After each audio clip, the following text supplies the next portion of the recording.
We begin this afternoon with a one-on-one interview with embattled Congressman George Santos. Late this afternoon, he sat down with Eyewitness News reporter Chantee Lans. It comes after weeks and weeks of requests for an interview. From admitting to lying to the voters to what he's doing for his district, he also talked about his controversial push to make the AR-15 style rifle the national gun of the U.S. And finally, Chantee asked him about exactly who's financing his campaign. Well, Eyewitness News reporter Chantee Lans joins us here now on the desk. Chantee, did he answer any of these questions honestly? He answered the questions. I can't speak for whether they were honest or not just yet, but Congressman Santos, I can tell you, co-sponsored 26 pieces of legislation since taking office, and today I had the opportunity to sit down with him. We talked about one of them, and this one is causing the most controversy right now. It's a gun resolution. Santos has been seen walking the halls of Congress with a gun lapel. You can see it there. He told me this is an issue that he ran on and won in the 3rd Congressional District in Queens and Long Island. The embattled Republican freshman rep co-sponsored House Bill 1095.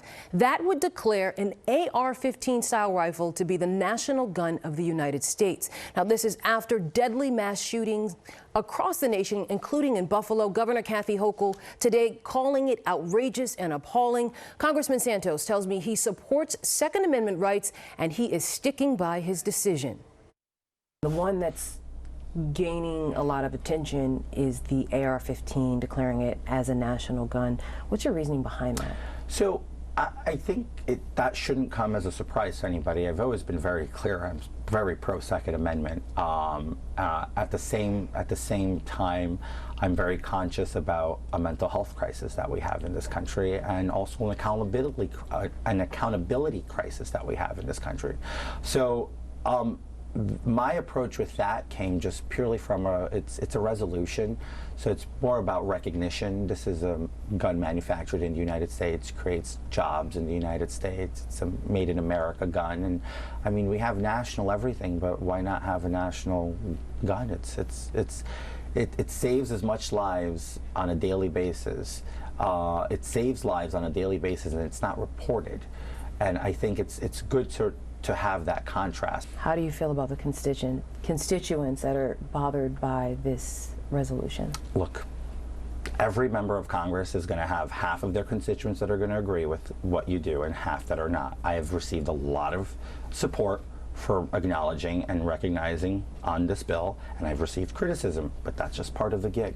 And there's going to be a bill tomorrow and a bill the next day that people are going to agree and some are going to disagree. And I'm going to sometimes support, my base will support me, sometimes my base will be upset at me, and my opponents are going to be surprised at me. And that's just the name of the beast, it's just the name of the game that is politics. Now, we counted the number of deaths from mass shootings within the last decade. We found that an AR-15 was used to kill at least 226 people in mass shootings since 2012.